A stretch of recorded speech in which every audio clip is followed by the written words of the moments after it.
Hare Krishna devotees, please accept my humble obeisances. All glories to Sri Prabhupada and Guru Maharaj. Let me, yeah, it started right. Let me make sure. Okay. Hare Krishna, who is reading today? Parampani Shamati. Are you able to unmute yourself? Hare Krishna, Prabhuji. Yeah, I was talking, I'm muting myself.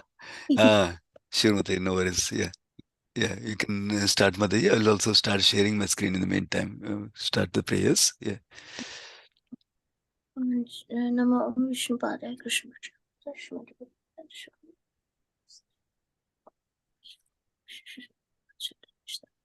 Om Namo Bhagavate Vasudevaya. Om Namo Bhagavate Vasudevaya. Om Namo Bhagavate Vasudevaya.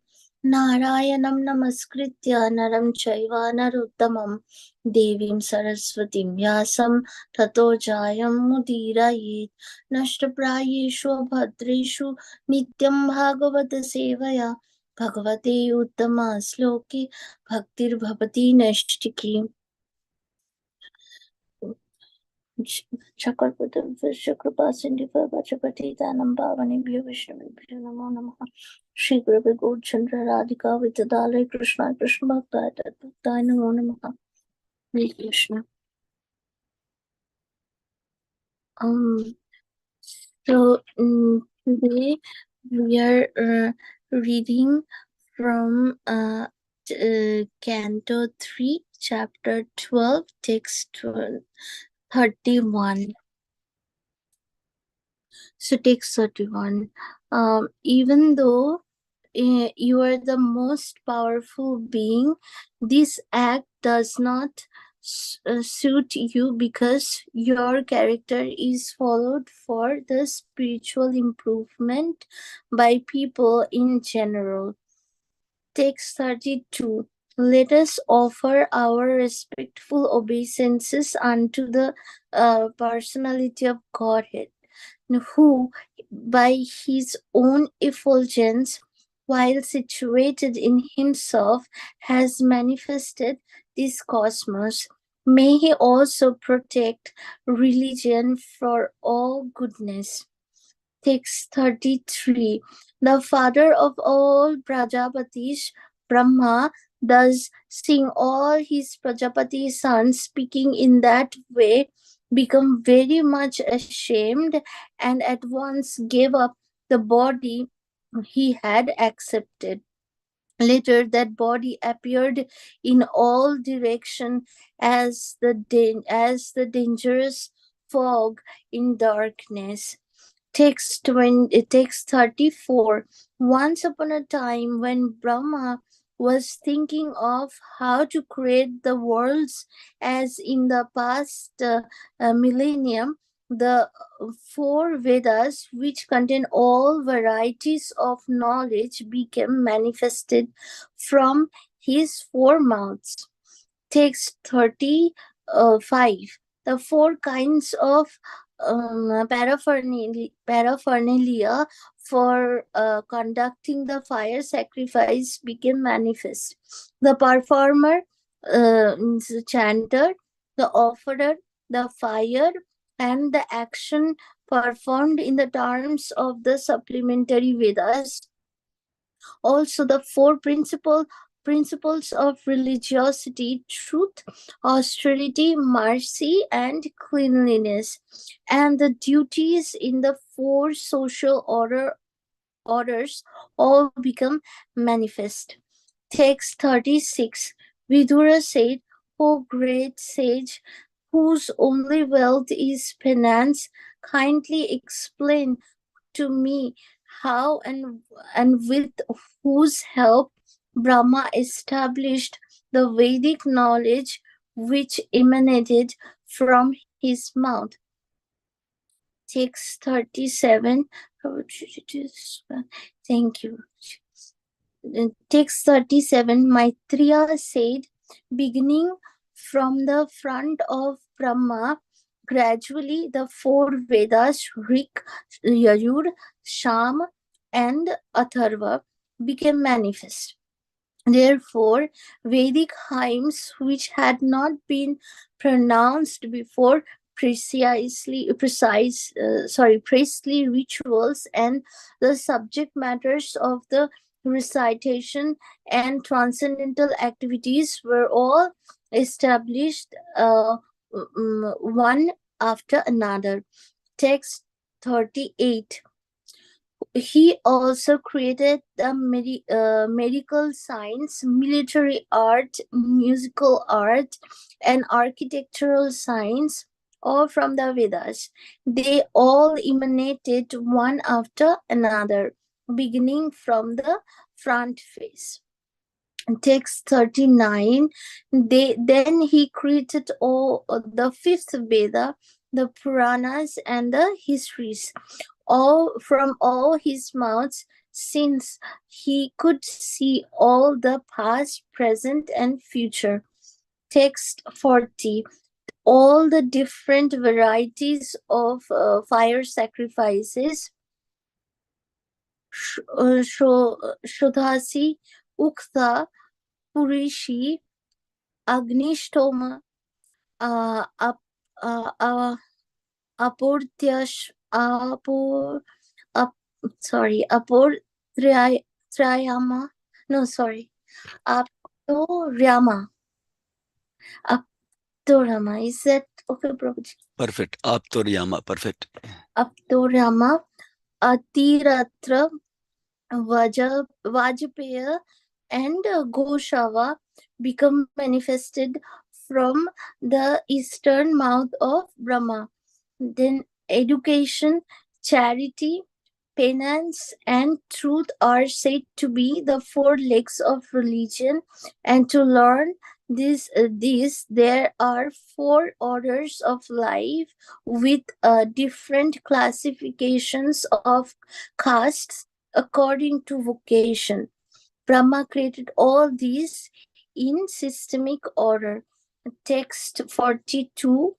Then the thread ceremony of the twice born was inaugurated, as were the rules to be followed for at least 1 year after acceptance of the Vedas, rules for observing complete abstinence from sex life, vocation in terms of Vedic injunction, various professional duties in household life, and the method of maintaining a livelihood without anyone's cooperation by picking up rejected grains. And the text 43, the four divisions of the retired life are the Vaika, Vaikanasas, Valakilias,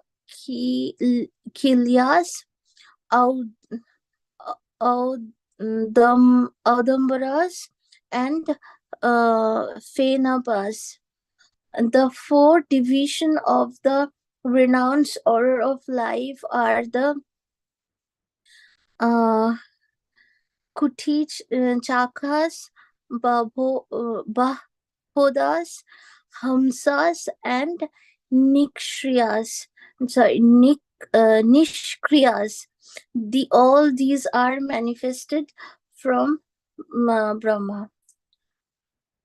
Hare Krishna Prabhuji. Prabhupada. Yeah, thank you so much, Mataji, for sharing this. So let's go through some of this. So the overall context of this chapter, the 12th canto, is the Visarga or the secondary creation being done by Lord Brahma. Okay, I'll offer briefly prayers. Om Ajnanatimirandasya Gnananjana Chakshurunmitam Yena Tasmai Shri Gurave Namaha Namam Vishnupadaya Krishna Prasthaya Bhutale Srimati Bhaktivedanta Swami Nitinamne Namaste Saraswati Deve Gauravani Pracharine Nirvishesh Shunyavadi Paschadya Sarani Jai Shri Krishna Chaitanya Prabhu Nityananda Sri Advaita Gadadara Sri Vasadi Gaura Bhaktavanda Hare Krishna Krishna Krishna Hare Hare Hare Ram Ram Ram Hare Hare. Okay.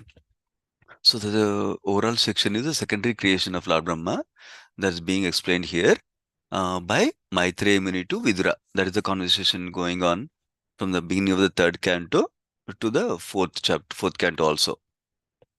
So in that context, so what we saw so far was Brahma was trying to create different living entities to help him populate the universe. In that process, we heard about how Brahma first creates four Kumaras, and they said, "Sorry, we are not interested in creating progeny. We're not interested in marriage life," like that. And then he became angry, and then from him, Lord Shiva came, and then Lord Shiva, along with the other Rudras, started to, instead of creating, they started to destroy things. Then Brahma said, Don't worry, stay calm, just do meditation. This is not the time for annihilation yet," like that. And then further, he manifested from his body and mind the 10 different sages we heard in this chapter. And then, what Lord Brahma noticed that. I think that that part is not coming out. End of the chapter, we'll hear about Swayambhu Manu. I was getting ahead of that. Okay. So basically, different sages are born from the mind of Brahma. And then we hear about the Vak episode that Harinam Kirtan Prabhu started in the last session on Friday, wherein one daughter is born from Lord Brahma. Her name is Vak. And then Brahma becomes attracted towards her, and he starts going after his daughter himself, daughter, daughter itself. So that is the episode we are in the context where Brahma was attracted to Vak, and then he was going after her. So that is the time when Brahma's sons started to speak. That is the section we ended in. Basically, the 29th and 30th verses. Let me go to the 29th and 30th verses. Maybe I should share the screen also so you can see that portion. Yeah, the last two verses covered in the last session started like this. Basically, uh, when they saw the sons of Brahma, saw that Brahma is able to do an act of immorality, going after his daughter, then the sages, sons of Brahma, started to speak with great respect. So this is one important point.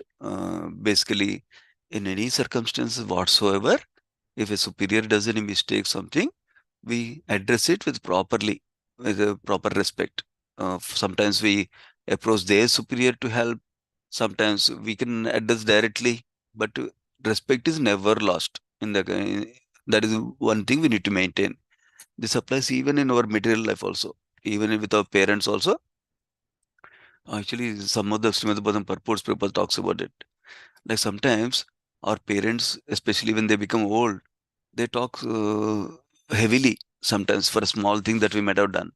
Still, we never lose our respect for the parents. We still take it, understanding that they have a right to correct me. They have a right to go a little bit overboard if needed, like that. Like that, we need to maintain the respect in any circumstance. And then going to the 30th verse, in the 30th verse, they started to explain how they're explaining.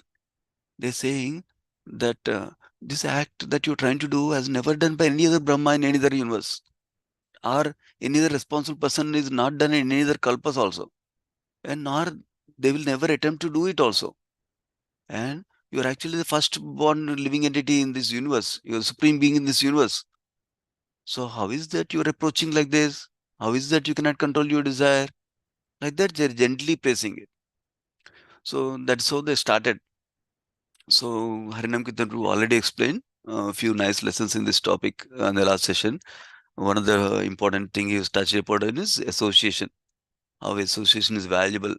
How when you have bad association, you can tend to drift towards bad things, illegal things, in sinful activities like that.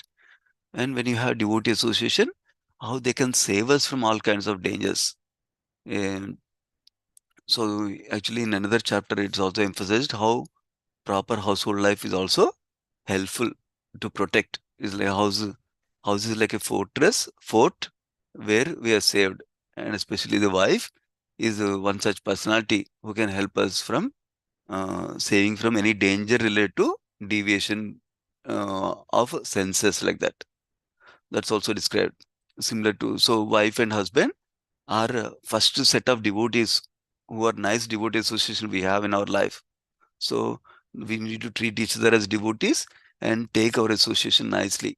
So that means, what that means is we have a responsibility to act as a devotee to our spouse. Whether I'm a husband or wife, we have real responsibility to act as a devotee. That means we need to practice devotee qualities within our family first before going out even. So that is one thing we can learn. So then that way we can help each other to continue in devotion service and not take any exits, not take any distractions in our spiritual life. Generally, distractions in spiritual life that are distracting us from our focus or Krishna prema are of two broad categories. One is sense gratifications, sense enjoyment, and second is we want to become free from sufferings like that. That means our life can become problem solving, problem solving, problem solving, problem solving. How to fix this, how to fix this, how to fix this like that. Another way of expressing the same thing in different words is that we should not be focused on only giving enjoyment to the body. How can I get more enjoyment to the body, more enjoyment to the body, more enjoyment to mind like that? That is one distraction. Second distraction is how can I become free from this problem, this problem, this problem, this problem, this suffering. That is the second biggest distraction in our life. Our focus is to have relationship with Krishna, even while giving the necessary required enjoyment for the body, which is minimum, and even while solving the problems in our life. But our focus is still to develop relationship with Krishna. In this connection, I had a nice understanding in a recent yatra I attended with my spiritual master, where he expressed it in this way. This topic can be expressed in different ways. This particular way touched me. And of course, I heard this topic so many times, but this particular time it helped me. So, when we are practicing devotion service, when we're progressing in devotion service, Krishna will test us. So, Krishna, like we know it from nectar of devotion, devotion service is rare. It's not easy to get. Sudurlabha, it's described. And why is it so? In nectar of devotion, we hear how Krishna himself is purchased, is controlled by his devotees when he gives devotion service to his devotees. So that is why Krishna is very careful in avoiding devotion service, pure devotion service to anyone. So that means, so what he'll say? Let us say we're practicing devotion service. Then he'll say, Krishna will try to test us. Do you really want me? How about some sense gratification? Can you be satisfied with that? Then we have a choice. Then the choice is, do I want a relationship with Krishna, or I want to take some sense gratification? Then when Krishna is giving the choice, many of us, especially me, have the tendency to choose some sense gratification for today. Tomorrow I'll focus on Krishna. Anyway, the lot of extra life is there. Today I'll take some sense gratification. The moment we chose that, what is happening is the focus we have for going towards Krishna is slackening, and we're slowing our progress ourselves purposefully without understanding the ramification of the choice we made. So that is one thing. So the moment we say, yes, I want some sense gratification, Krishna will happily give that sense gratification to us. Then what will happen? Then, because then we're losing something very valuable, Krishna's relationship, just for some sense gratification, which is temporary, we know, and which results in misery also, we know. So that is one distraction. Let us say we somehow understood the futility of sense gratification. Oh, there's a nice verse in fifth canto we'll hear. Sense gratification is simply useless waste of time. Something like that, if there's a phrase. I love that one. So that we need to be convinced. Then, while being convinced of that and while developing higher taste with devotion service practice, then we can understand and accept, I want to choose Krishna in this situation like that. And then if we go beyond that situation, by choosing Krishna like that, then what will Krishna do? Krishna will place another test. Oh, now you don't want sense gratification. You want me only. That is very nice. How about some freedom from suffering? Let me give you some suffering a little bit. Based on our own past karma, of course. Some release some karmic reactions. So let me give you some suffering. Then do you want freedom from that? Or do you want me? Then then it's our choice again. So especially for me, my realization was I'm focused on some enjoyment all the time and some freedom from problem all the time. I'm not focused on my relationship with Krishna. So then what I'll choose? I'll choose Krishna. I don't want this problem. This problem is troubling me so much. It's okay. I will take care of you tomorrow. Please free me from this. So then I'm making mistake again of taking a distraction of exit instead of focusing on Krishna. So we should be wary of these tendencies that we have internally of sense enjoyment tendencies and tendency for liberation, tendency from freedom from suffering like that. Then when I show to Krishna, Krishna, this problem is troubling me. Of course, I would like to have freedom from suffering, but more important to me is my relationship with Krishna, relationship with you. I want pure devotion service. Please continue to engage me in pure devotion service. And if you so desire, and this problem can go away by still helping me to grow in pure devotion service, please take it away. Otherwise, but my focus is my relationship with you only. So when we stay fixed like that, Krishna will empower us. Krishna will give the tolerance, necessary tolerance. Krishna will give the necessary strength to deal with the circumstances. Krishna will give you the necessary intelligence to solve the problem also. But our life should not be problem solving, problem solving, problem solving, problem solving, no time for Krishna, or little time from Krishna, like that. So then Krishna will give himself to us like that. So that is the same thing expressed in different ways. Another way I liked it a couple of days ago in another class is that when practicing devotion service, you need to see who is in the center while I'm doing devotion service. While I'm conducting my life, am I in the center? My enjoyment, my peace, my calm, is that in center? Or my relationship with Krishna is in center? Krishna is in the center or not? That we can evaluate in our own lives and then act accordingly, change, making slight shift like that to go to the right focus in devotion service like that. So that is one important thing I wanted to share. Let's go back to that verse. We're still in the context in the yesterday's verse because these particular verses 29 to 31 are all talking about same episode, walk episode it's called. That's why I'm focusing on going back a little bit. That's the only reason. So that's the other thing we learned from here. Now going to the next verse, the verse first starting verse for today. I think yeah, today.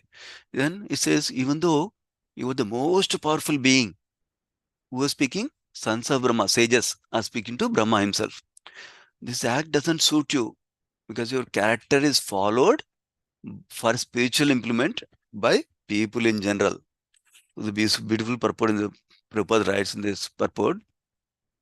What are they saying? This is important for principle for us also. As a responsible person in the society, in the family, each of us will act as a small leader in ourselves. And we should be wary of our actions, our thoughts and actions, how they impact ourselves, first of all, and our progress towards our goal of pure devotion service, and how it impacts others who are getting influenced in our life. Because each of us, even though we may think we're not so significant, even though we may think we're so small, even though we may think that we may not have so much influence on others, but still we influence others in our life. For example, as parent, we're influencing our children in our life. As a spouse, whether as a wife or husband, we're influencing actions of other spouse. Why? Certain actions will make it as a, oh, that is bona fide. My wife is doing. That's okay. I can also do the same thing. I don't need to go to the pure highest standard yet. I can also fall back to the lower standard like my wife or like my husband. Like that is the tendency. And the children especially, they, we cannot tell them, don't do like I do, but do like I may say. We cannot say like that because they are like sponges capturing our achar behavior more than what we're speaking. So that's why they're emphasizing the acharya principle here, that you will be followed by so many people for their spiritual improvement. So that way Please don't act in this way, like that they're describing. This is another important principle for us as a responsible persons in the family and society. We need to conduct in ourselves in alignment with our own goal, first of all, which is to go to pure devotion service. We need to be careful. Now going to 32 verse. Now the sages, sons of the Brahmas, the sages, understood Brahma is not listening yet. So what can they do? That is another important lesson for us. When we're not able to fix the situation ourselves, we take shelter of Krishna, not trying, okay, this didn't work, let me try this. This didn't work, let me try this solution. That means this solution. We can keep on going in that loop without bringing Krishna into the picture in our life. We should bring Krishna in our life. So that's what they're doing. They're offering obeisances to Supreme Lord, and they're glorifying by his own effulgence. He manifested this whole creation. May he also protect religion for all goodness. Because Supreme Lord is interested in establishing religion. We know Dharma Samsthapanarthaya from Bhagavad Gita. So, yada yada hi dharmasya. Like that also. Whenever religion goes down, he comes. So, he's interested in protecting religion. So, when somebody is doing religious activities, he can come to our rescue and help us. Like that, they are offering prayers. So, the purport, the important point given here is that by taking shelter of Krishna, we are protected from the lusty material desires. So that's the way we can be protected. And for some reason, some strange reason, we accidentally fall down also as a practicing devotee. Krishna will pick us up. And with the devotee association like Harinam Kirtan Prabhu emphasized yesterday or Friday, so they will help us to come back up to the normal position again. And Krishna is so merciful, like Harinam Kirtan Prabhu described about how Sudurachara, even though somebody may do so much abominable activity, but Krishna will consider him as a devotee. Krishna will consider him as a devotee. Forget about us. Because the devotee will quickly situate himself back in the proper devotion service standards. Similarly, we should take uh, respite in that instructions like that from Krishna, that Krishna will treat me as a devotee. Krishna will treat others as a devotee, even if they're accidentally falling down.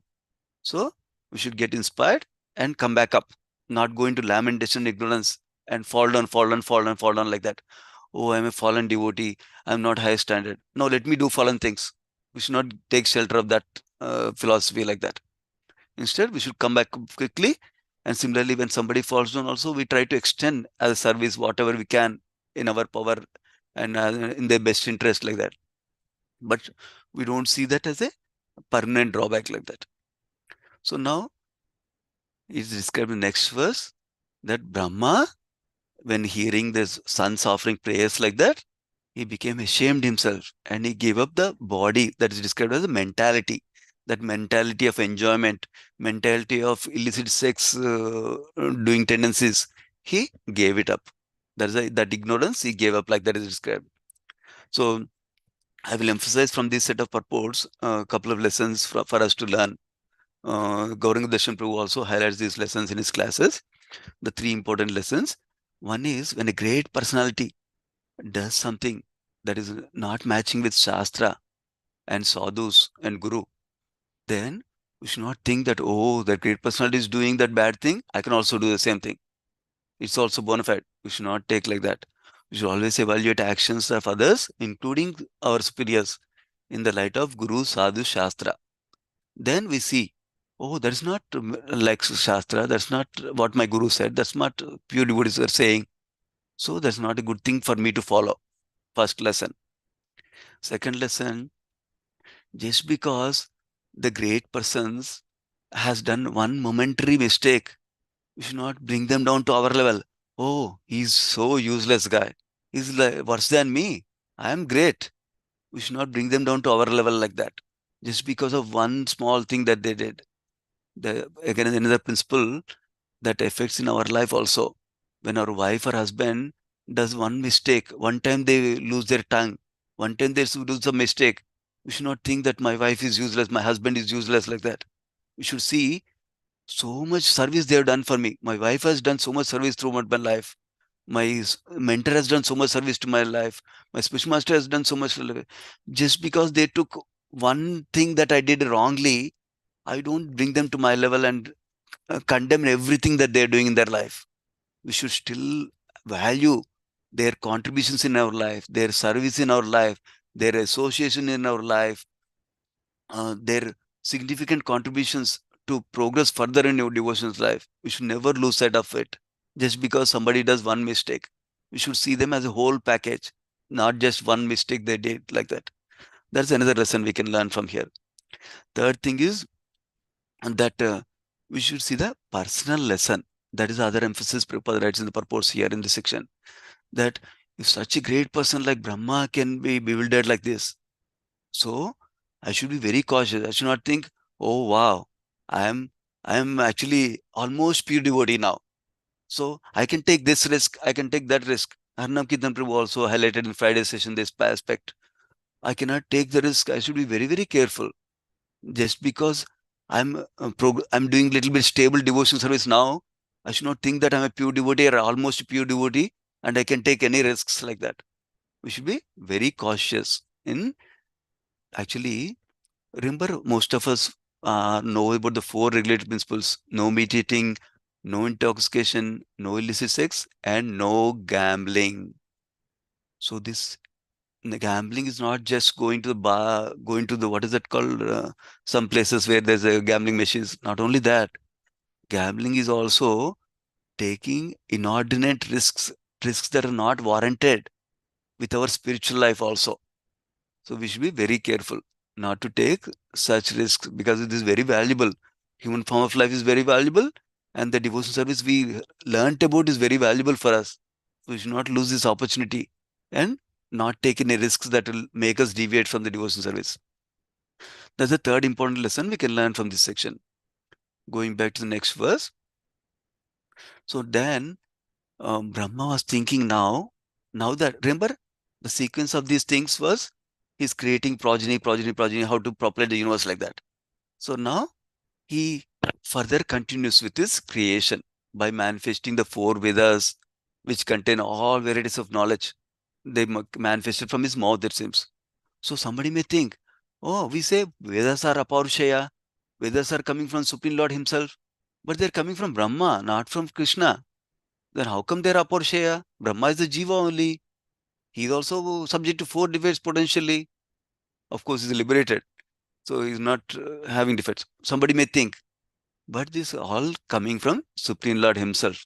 Is described. You might have seen Brahma Samhita poster. How from the flute of Krishna goes to Brahma's ears, and then from Brahma's mouth Vedas come out like that. So the source is still Supreme Lord himself. That is the 34th verse. Then basically four Vedas manifested: Rig Veda, Yajur Veda, Atharva Veda, and then Sama Veda. They all came up. Is described. Gauranga Darshan Prabhu in his Bhagavad Subodhini, this set of verses, he gives some a little more detail, which are derived from word for word meaning. Actually, from several of these verses have that content also. So he puts it in nice in a tabular form. So I will read from there for our benefit. Basically, Rig Veda consists of activities of hota, that means chanting of mantras, it seems. And then Yajurveda is the activities of sacrificial performances, how to perform sacrificial ceremonies. And Samveda, activities of singing beautiful verses, it seems. And then other Veda is activities of Brahma, that means remedial measures, it seems.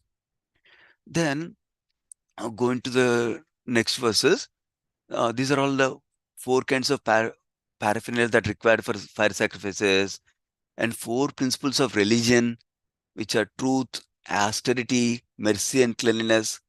These are also manifested, and the different duties of the four social orders are manifested. Social orders means varnas, and then spiritual orders means the ashramas like that. Social orders means brahmana, kshatriya, vaishya, sudra like that.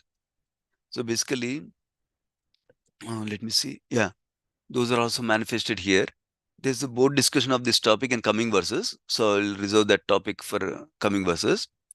Then, so Vidura said, only wealth is penance.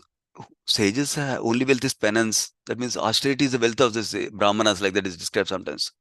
So kindly explain to me how and with whose help Brahma established the Vedic knowledge. Who did he take help from? Like that is describing. Maitreya starts to describe further, saying that how the four Vedas became manifest, and then uh, how how to pronounce the mantras, do the performing different rituals, how they're all established. Like that is explaining, and then he explains how within Vedic knowledge is not just devotional service knowledge, but there is a uh, specific term used, Upavedas, I think it's called. Let me see, 38th verse, right? The term used is Upapuranas, supplemental Vedas, it seems. So, how these are not directly devotional service, but they're helping us to take care of human activities and body so that we can do devotional service. That's why Ayurveda is there, Dhanurveda is there, and music is there, architecture is there for creating nice structures. These are supporting the devotion service. They're not in themselves devotion service like that. That's also he described those. And he also gave the fifth Veda, that is Puranas and Ithihasas. Puranas means like Srimad Bhagavatam is the best Purana, for example. Padma Purana, Vishnu Purana, like that. And then history means Ithihasas like Mahabharata, Ramayana. They also came out from his mouth like that. And then that is the 39th verse. And then 40th verse onwards, this more elaboration is given in the actually in the word for word meaning, and also the Gauranga Darshan Prabhu's book also. Basically, 40th verse is describing different types of fire sacrifices are there, it seems. They became manifested from one of the four mouths of Lord Brahma. Apparently, from the eastern mouth, Sodashi and Ukta recitations for sacrifice are coming out. And then preparation of fire is coming out in another mouth.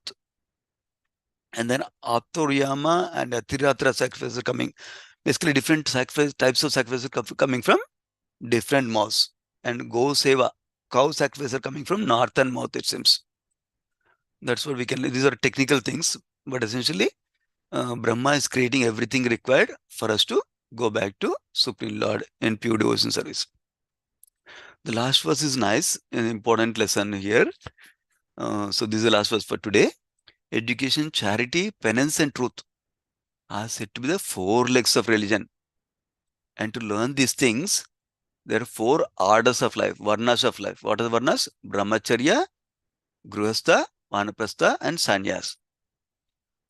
And Brahma created all these things in systematic order, it is described. So let me go to that purport also. Yeah. So this purport, Prabhupada is telling us something wonderful.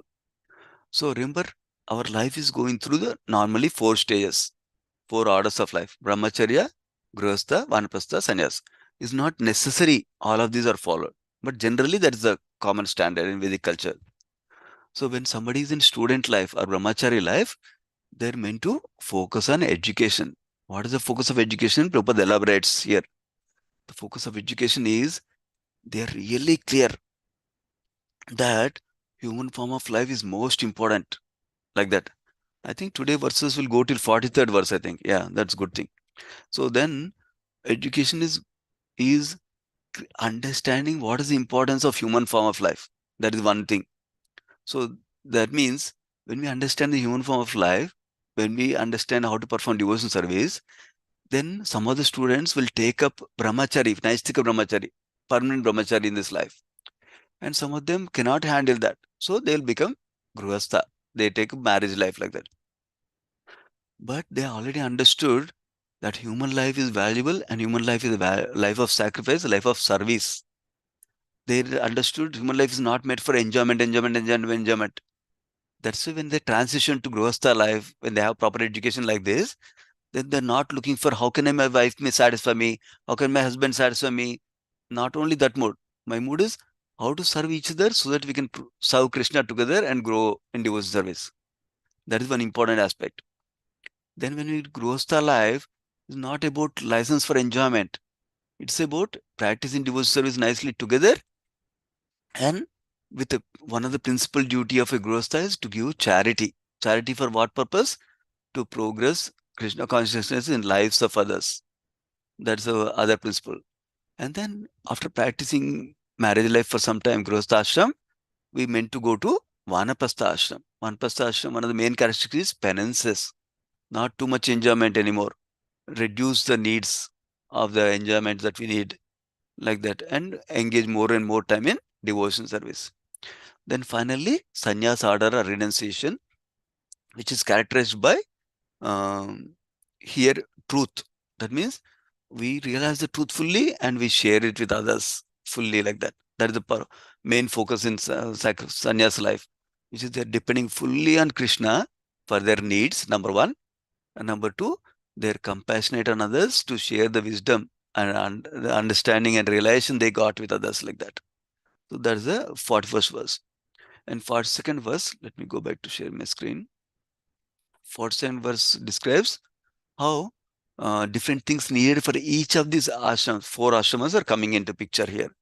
That for the thread ceremony for the brahmanas, and then how brahmacharis need to do abstain from sex life, like that, and then different occupational duties for household life, like that also described. These are described in the word for word meaning, actually, that we can see, not in the translation. Let me show you that. So some of this: execute the vow for 1 year. Let me show you. Professional duty. Yeah. Sanchaya, Sarina. Actually, they're putting a nice table for Gaurang Darshan Prabhu. So I'll go from there. Yeah. Varta is occupations not forbidden, it seems, like agriculture. That's occupation for Grihastha. And then Sanchaya is performing sacrifices. And then Salina is taking alms without begging. Without begging alms means collecting grains from what is left over in the market, like that.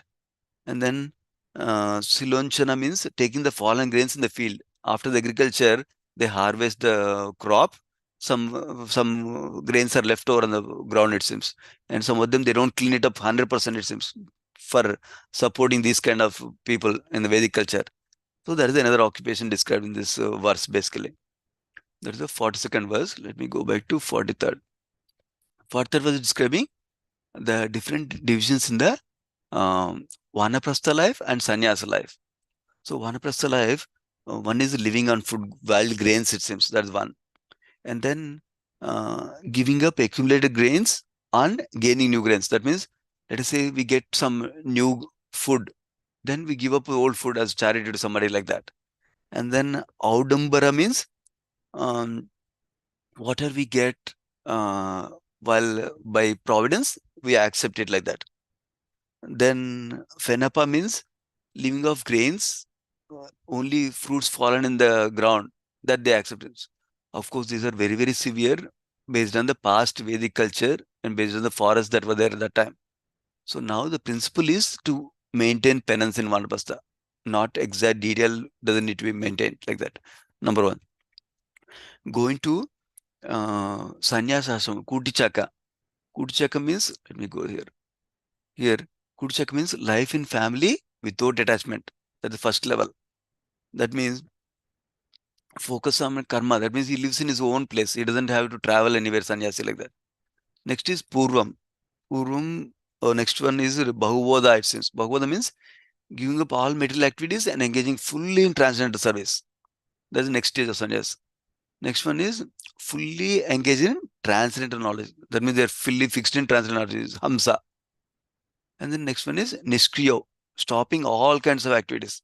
This is talking about maintaining, continuing spiritual activities, but fixed in spiritual realization, like that. That's what is being described in the purport, the word for meaning here. And there's not much elaboration. These are elaborated in seventh canto again. Second part of seventh canto elaborates on this, where Nardamuni is speaking to Yudhishthira Maharaj. So essentially, the principle is, but Brahma is creating all the things required for us so that we can practice devotion service directly, or if somebody is not ready for devotion service directly, they practice Varnashma Dharma as prescribed by the Vedas. So that way their consciousness is gradually elevated to pure devotion service, like that. That is the essence of this section. Yeah. Oh, I didn't realize we got up 7:45. Sorry for that. Hopefully, please forgive me. I'll try to be more cognizant of the time. Srimad Bhagavatam ki jai, Srila Prabhupada ki jai. Let's offer obeisance to all the devotees of the Lord. Vanchakalpatarubhyascha kupasindubhyevacha patitanam pavanebhyo vaishnavibhyo namo namaha. Thank you so much, devotees. Hare Krishna. Hare Krishna